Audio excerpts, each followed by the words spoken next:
Okay जो बाळको હવે આપણે પ્રામાણ્ય વિતરણની વાત કરતા હતા। પ્રામાણ્ય વિતરણ કે જેમાં સ્ટેટનું ચેપ્ટર 3 પ્રામાણ્ય વિતરણ બરાબર બહુ સારું ચેપ્ટર છે સમજવાની રીતે બરાબર। એમાં દરેક દાખલો પ્રામાણ્ય વક્રનો કોષ્ટક દોરીને સમજવો પડે। આકૃતિ વક્ર દોરવાનો અને કોષ્ટકમાં જોઈ અને દરેક દાખલા સમજવા પડે। તો એમાં મેં બે દાખલા તમને સમજાવ્યા હતા। સેક્સમાં સ્વાધ્યાય 3.1 3.2 એવું નથી, સીધું સ્વાધ્યાય 3 જ છે અને એનો સેક્શન ડી ની વાત મેં ચાલુ કરી હતી રાઈટ। પછી સી માં પાછો સમજાવીશ પણ પહેલા ડી થી ચાલુ કર્યું હતું। એમાં ચોથા નંબરથી દાખલાઓ શરૂ થાય છે। ચોથો અને પાંચમો બે ગણ્યા હતા, અત્યારે ગણાવું છું છઠ્ઠો। પછી 7 8 9 એ જે છે ને એ ઉલટી રીતના છે, મતલબ બે રીતો છે, કોષ્ટકમાં સીધું જોવું અને કોષ્ટકમાં ઉલટું જોવું। તો કોષ્ટકમાં જે ઉલટું જોવાનું એ આ વર્ષે બધા દાખલા કાઢી નાખ્યા છે, આપણા સિલેબસમાં નથી રાખ્યા।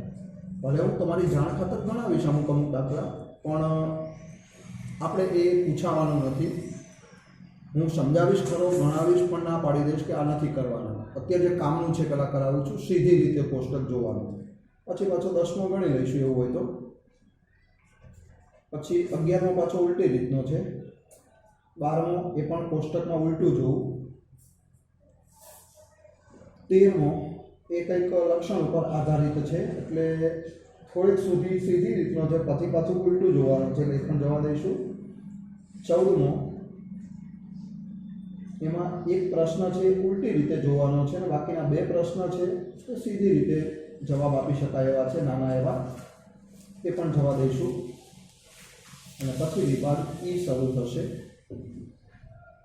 તો જુઓ ત્યારે નંબર 6 ટેક્સ્ટબુક જોડે રાખજો અને પ્રામાણ્ય વક્રનું જે કોષ્ટક આવે ટેક્સ્ટબુકના સૌથી છેલ્લા પેજ ઉપર જેમ લોગ ટેબલ હોય એવું આ ઝેડ ટેબલ કહેવાય। ઝેડ ટેબલ, ઝેડ એટલે પ્રમાણિત પ્રામાણ્ય ચલ ની સંભાવના દર્શાવતું કોષ્ટક બરાબર। તો નંબર 6 જોઉં છું, સેક્શન ડી નો 6 વિભાગ ડી એનો દાખલા નંબર 6। રકમ એવી છે કે શહેરના એક વિસ્તારમાંથી યથાર્થ રીતે પસંદ કરેલ 500 વ્યક્તિનું વજન પ્રામાણ્ય વિતરણને અનુસરે છે। આ વ્યક્તિનું સરેરાશ વજન 55 કિલોગ્રામ, સરેરાશ એટલે મધ્ય 55 કિલોગ્રામ અને પ્રમાણિત વિચલન 7 કિલોગ્રામ। તો નંબર 1 પહેલો પ્રશ્ન કે આ વિસ્તારમાં 41 કિલોગ્રામ અને 62 કિલોગ્રામ ની વચ્ચે વજન હોય એવા વ્યક્તિની સંખ્યાનું અનુમાન કરો। અને બીજું 41 કિલોગ્રામથી ઓછું વજન હોય, 41 કિલોગ્રામથી ઓછું વજન હોય એવા વ્યક્તિની સંખ્યાનું અનુમાન કરો। બે પ્રશ્ન પૂછ્યા। પહેલા તો રકમ ખાલી જોતો જવું, સંજ્ઞામાં લખતો જવું। તો આ વિસ્તારમાં કુલ કેટલા વ્યક્તિઓ છે? 500 વ્યક્તિની કુલ સંખ્યા એટલે n 500 વ્યક્તિઓ। m નો મધ્ય એટલે મ્યુ એટલે મધ્ય, સરેરાશ જેને કહેવાય, આપ્યું છે 55 કિલોગ્રામ। અને પ્રમાણિત વિચલન જેને સિગ્મા કહેવાય, પ્રમાણિત વિચલન એટલે સિગ્મા, પણ જો વિચરણ હોય તો સિગ્માનો સ્ક્વેર, પ્રમાણિત વિચલન હોય તો સિગ્મા અને વિચરણ હોય તો આ સિગ્માનો સ્ક્વેર કહેવાય। તો આ પ્રમાણિત વિચલન એટલે સિગ્મા 7 કિલોગ્રામ, આ મધ્યક એટલે મ્યુ અને પ્રમાણિત વિચલન એટલે સિગ્મા। તો હવે આપણો પહેલો પ્રશ્ન કે 41 કિલોગ્રામ અને 62 કિલોગ્રામ, 41 કેજી અને 62 કેજી ની વચ્ચે વજન હોય તેવા વ્યક્તિઓની સંખ્યા કેટલી? એવા વ્યક્તિની સંખ્યા પૂછી છે.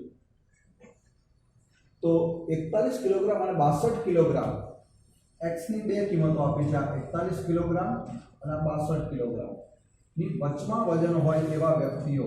એટલે આપણા સૂત્ર બે મૂકીશું, z બરાબર x - μ upon સિગ્મા, અને બીજું પણ સૂત્ર z બરાબર x - μ upon સિગ્મા. x ની પહેલી કિંમત મૂકી દઈશ 41 કિલોગ્રામ અને x ની બીજી કિંમત મૂકી દઈશ 62 કિલોગ્રામ. તો x ની પહેલી કિંમત મૂકી દઈએ 41 કિલોગ્રામ, મ્યુ આપેલા છે 55 કિલોગ્રામ અને સિગ્મા આપેલા છે 7 કિલોગ્રામ. અને x ની બીજી કિંમત મૂકી દઈશ 62 કિલોગ્રામ, મ્યુ 55 કિલોગ્રામ અને સિગ્મા 7 કિલોગ્રામ. ઓકે, તો x ની કિંમત મૂકી દીધી 41, x ની કિંમત 62, મ્યુ અને સિગ્મા 55 અને 7. તો 41 - 55 એટલે આવશે 9 ને 5 14 -14 અને ભાગ્યા 7 એટલે આવે -2. તો પહેલો z આવશે -2 અને બીજો z જોઈ લઈએ. 62 - 55 એટલે 7 ભાગ્યા 7 મતલબ 1. તો z ની પહેલી કિંમત આવે -2 અને બીજી 1. અને z ની કિંમત આવે એટલે તરત જ એને આકૃતિમાં મૂકી દેવાના. z ની કિંમત આવે એટલે પ્રામાણ્ય વક્રની આકૃતિ દોરી દેવાની. અહીંયા 0 -∞ +∞. અહીંયા 0 મુકાય, આ બાજુ -∞ અનંત સુધી, આ બાજુ +∞ અનંત સુધી. હવે -2 એટલે આ માઈનસ કિંમત ડાબી બાજુ મૂકી દઉં, અહીંયા મૂકી દઉં -2 આ જગ્યાએ. માઈનસ કિંમતો બધી આ બાજુ આવે અને પ્લસ કિંમત છે તો એને અહીંયા મૂકી દઉં, આ 1 હતા એ અહીંયા મૂકી દીધા, -2 હતા એ 0 ની ડાબી બાજુ. અને 2 ની વચ્ચે બે કિંમતો હોય તો 2 ની વચ્ચે, આ 2 ની વચ્ચેનો ભાગ એની સંભાવના પહેલા શોધી નાખો. 2 ની વચ્ચેના ભાગની સંભાવના, એટલે જે ડાર્ક કરેલો ભાગ દેખાય છે 2 ની વચ્ચેનો, એની સંભાવના આપણે મેળવવી છે. ડાર્ક કરેલો લાઇનિંગ વાળો જે ભાગ દેખાય એની સંભાવના મેળવો. અને એના માટે તમને ખબર છે બાળકો, આમ જ લખતા જવાનું, આમ નહીં આવવાનું. અથવા ડાયરેક્ટ હવે પેલું ફોર્મેટ તો લખી દેવાનું, આવું લખી દેવાય, p <= z <= અહીંયા પણ આવું લખી દેવાનું, p <= z પહેલેથી આટલું લખી દેવાનું. p એટલે સંભાવના, <= z <= અહીંયા પણ p <= z પણ 2 ની વચ્ચે અહીંયા પ્લસ કરવા કે માઈનસ કરવા, તો આ ડાર્ક કરેલો જે ભાગ દેખાય, આ લાઇનિંગ વાળો જે ભાગ દેખાય એની વચમાં જો 0 હોય તો પ્લસ કરવાના, અને લાઇનિંગ વાળો ભાગ એમાં વચમાં 0 ના હોય તો માઈનસ કરવાના. ભૂલ જ ના પડે એટલે પહેલેથી ડાયરેક્ટ આવું લખી જ દેવાનું, આવું લખી જ દેવાનું. p <= z <= અહીંયા પણ p <= z <= હવે આ બેની વચમાં પ્લસ કરવા કે માઈનસ એના માટે કહું છું કે આ જે તમે જે ભાગની સંભાવના માંગો છો, લાઇનિંગ કરો છો, એમની વચમાં 0 હોય તો પ્લસ અને એમની વચમાં જો 0 ના હોય તો માઈનસ. તો હવે આપણે આ લાઇનિંગ કરી એમાં વચ્ચે 0 દેખાય છે ને, હા, તો પછી પ્લસ કરી દો. અને ક્યાંથી ક્યાં જવાનું, તો આમ જ જવાનું, રિટર્ન નહીં, અને 0 આગળ રોકાઈ જવાનું. તો -2 થી 0 સુધી અને 0 થી 1 સુધી. તો પહેલા -2 થી 0 સુધી, તો -2 થી 0 સુધી આવી ગયા, અહીંથી અહીંયા સુધી, અને હવે 0 થી 1 સુધી, તો 0 થી 1 સુધી. -2 થી 0 સુધીનો ભાગ પ્લસ 0 થી 1 સુધીનો ભાગ. અને આ બેમાંથી હંમેશા એક 0 હોય જ, અને આ બેમાંથી પણ હંમેશા એક જગ્યાએ 0 હોય જ, આવવો જ પડે. હવે આને જોઈ લેવાના, બે જોવાના. 2 એટલે કોષ્ટકમાં 2 એટલે પૂરા 2 કહેવાય 2 એટલે 2.0 2 એટલે 2.0 એને કોઈ નથી કીધું તો કયા ખાનામાં જોવાનું 0 ના ખાનામાં અહીંયા જોઈ લેવાનું તો ટેક્સ્ટ બુકમાં તમે જોતા રહો 2.0 ને 0 ના ખાનામાં આમ આડી લાઈનમાં 2.0 જોવાનું ઊભી લાઈનમાં પહેલું 0 નું ખાનું હોય તો જુઓ 2.0 ને 0 ના ખાનામાં જુઓ તો તમને કેટલા મળતા હશે 0.4772 હશે અહીંયા હા તો આ બેની સંભાવના કેટલી તો 0.4772 પ્લસ આ 0 ને તો જોવાના હવે 1 ને જોવાના આ 1 એટલે 1.0 એટલે ખાલી 1.0 પણ કઈ નથી કીધું તો એને પણ કયા ખાનામાં જોવાના 0 ના ખાનામાં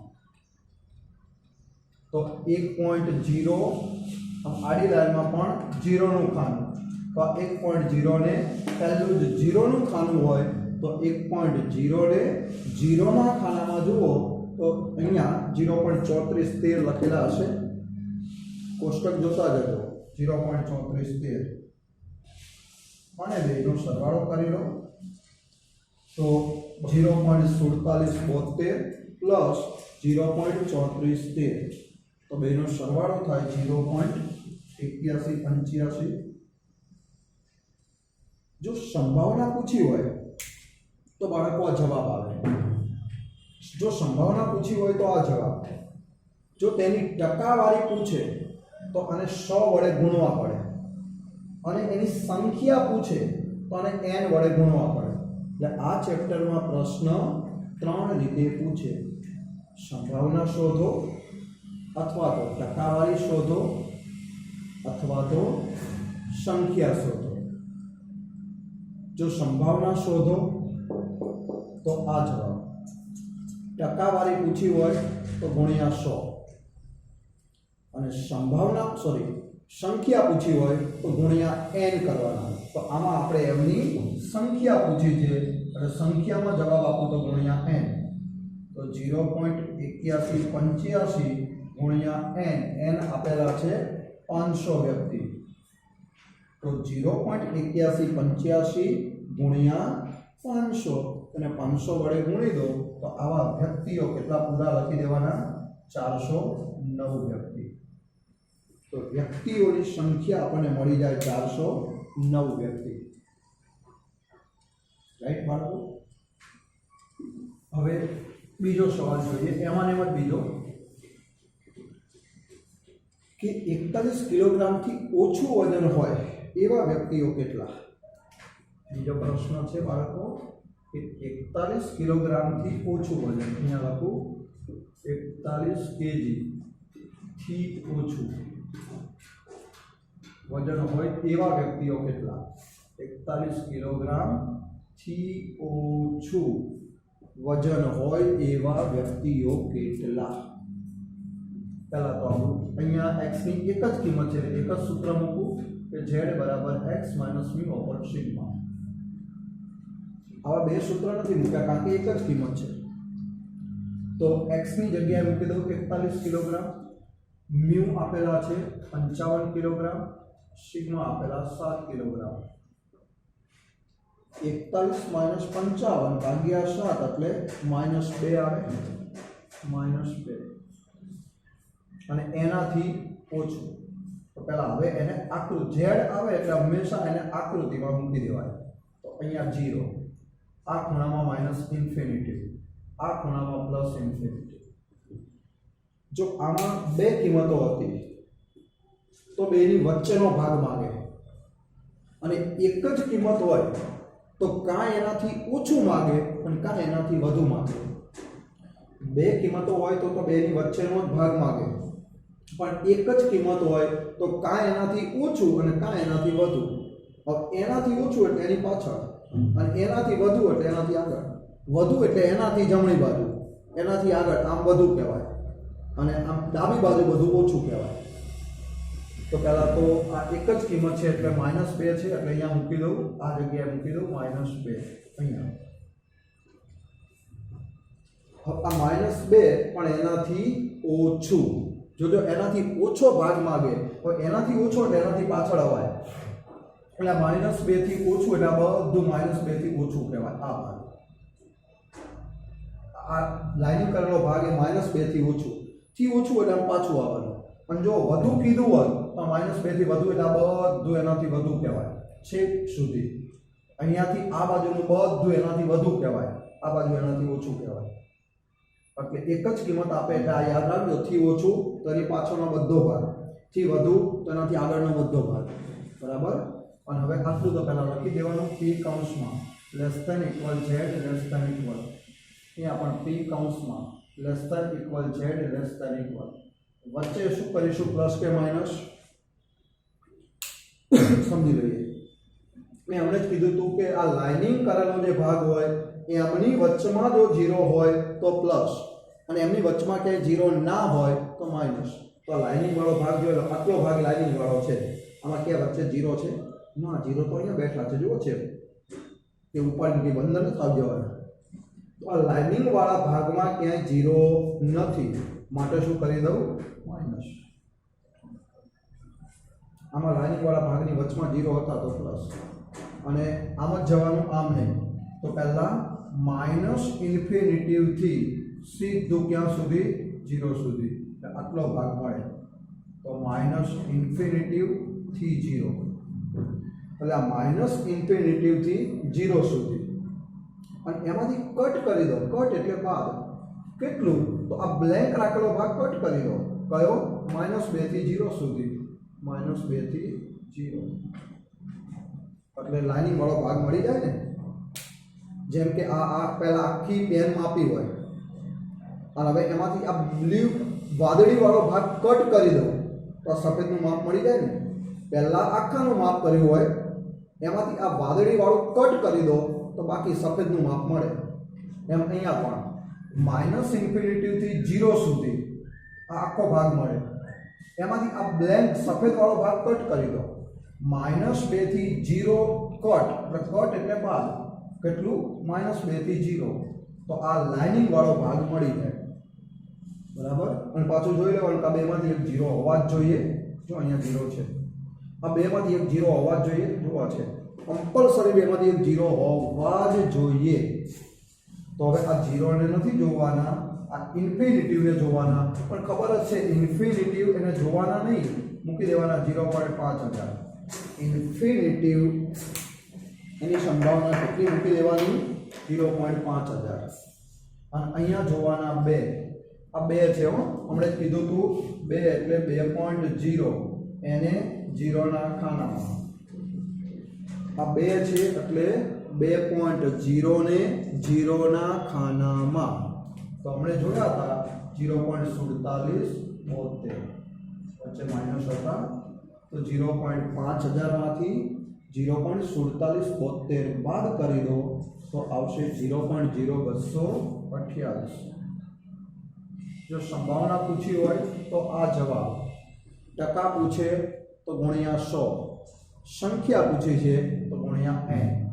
તો સંખ્યા પૂછી છે એટલે n વડે ગુણી દો તો 0.0228 ગુણ્યા n હતા 500, અને 500 વડે ગુણી દો એટલે આવા વ્યક્તિઓ કેટલા મળશે આપણને?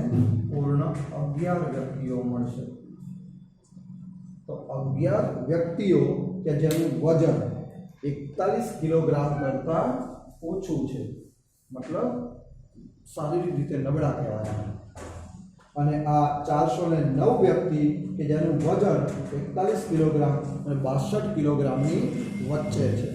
એટલે આ બધા શારીરિક રીતે એકદમ ફિટ વ્યક્તિઓ કહેવાય, સક્ષમ વ્યક્તિઓ કહેવાય.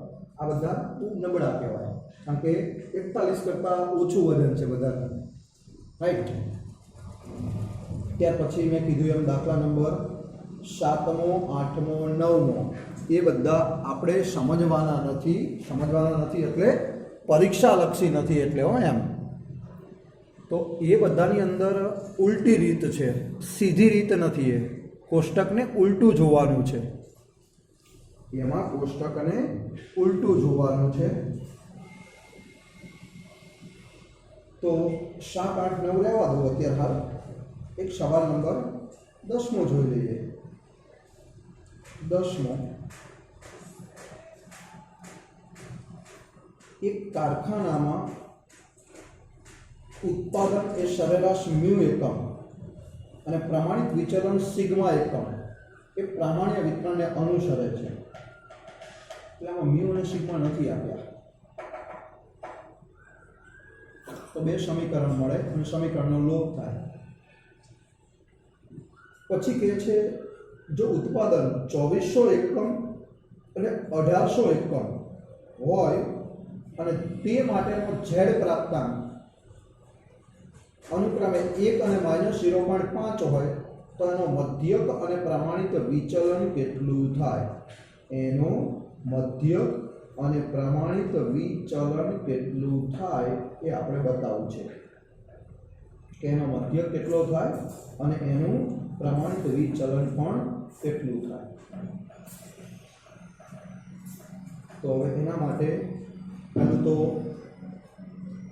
મ્યુ અને સિગ્મા નથી આપ્યા, પણ x ની બે કિંમતો આપી છે. ટેક્સ્ટબુક જોતા રહેજો. 2400 એકમ અને 1800 એકમ. દાખલા નંબર છે 10મો. x ની બે કિંમતો છે, આવા બે સૂત્ર મૂકી દો. z બરાબર x minus mu upon sigma. બીજું પણ સૂત્ર મૂકી દો. z બરાબર x minus mu upon sigma. બરાબર. તો x ની કિંમતો આપે છે આપણને. x ની કિંમત આપે છે 2400 અને 1800. તો આ x ની પહેલી કિંમત આપે છે 2400 એકમ. મ્યુ નથી આપ્યા, સિગ્મા નથી આપ્યા. અને x ની બીજી કિંમત આપે છે, x ની બીજી કિંમત આપે છે 1800 એકમ. 1800 એકમ. મ્યુ નથી આપ્યા, સિગ્મા નથી આપ્યા. તો 2400 અને 1800 અને એમના ઝેડ પ્રાપ્તાંક આપી દીધા છે. જુઓ કે ઝેડ પ્રાપ્તાંક અનુક્રમે 1 અને -0.5. ઝેડની કિંમત આપી દીધી છે 1 અને -0.5. તો પહેલી કિંમત આપી છે 1 અને બીજી કિંમત આપી દીધી છે -0.5. -0.5. તો ઝેડની કિંમત આપી છે 1 અને બીજા માટે આપી છે -0.5. તો મ્યુ અને સિગ્મા શોધો. મ્યુ એટલે મધ્યક અને સિગ્મા એટલે પ્રમાણિત વિચલન. ઓકે બાળકો, તો પહેલું કામ કરી લઉં અને અહીંયા લઈ લો, બેનો ગુણાકાર થઈ જાય. 1 સિગ્મા બરાબર 2400 માઇનસ મ્યુ. આ સમીકરણ નંબર 1 બની ગયું. 1 સિગ્મા બરાબર 2400 માઇનસ મ્યુ. આવું પહેલું સમીકરણ બની ગયું. અને બીજું આ બેનો ગુણાકાર કરી લઈએ. -0.5 સિગ્મા બરાબર 1800 માઇનસ મ્યુ. આ બીજું સમીકરણ બની ગયું. તો આવા બે સમીકરણ મેં બનાવી દીધા પહેલા તો. બરાબર. પહેલું 1 સિગ્મા બરાબર 2400 માઇનસ મ્યુ અને બીજું -0.5 સિગ્મા બરાબર 1800 માઇનસ મ્યુ. હવે સમીકરણ 1 માંથી 2 બાદ કરીશું. સમીકરણ 1 માંથી 2 બાદ કરીશું. સમીકરણ 1 માંથી 2 બાદ કરતા. તો આ પહેલું હતું 1 સિગ્મા બરાબર 2400 માઇનસ મ્યુ. અને બાદ કરવાના છે એટલે માઇનસ કરવાના. બીજું કયું હતું? -0.5 સિગ્મા બરાબર 1800 માઇનસ મ્યુ. અને હવે સાંભળો, આ પહેલું સમીકરણ લખી દીધું, બાદ કરવા છે એટલે માઇનસ. આ બીજું સમીકરણ. પણ તમને ખબર છે કે બે સમીકરણની જો બાદબાકી કરવી હોય તો બીજા સમીકરણના ચિહ્નો બદલાઈ જાય. બાદબાકી કરીએ તો બીજા સમીકરણના ચિહ્નો બદલાઈ જાય. આ માઇનસ એ હવે શું થઈ જાય? પ્લસ. આ પ્લસ હતા એ થઈ જાય માઇનસ અને આ માઇનસ હતા એ થઈ જાય પ્લસ. -0.5 હતા એ પ્લસ થઈ જાય, +1800 હતા એ માઇનસ થઈ જાય અને માઇનસ મ્યુ હતા એ પ્લસ થઈ જાય. અને આ માઇનસ મ્યુ પ્લસ મ્યુ ઉડી જાય.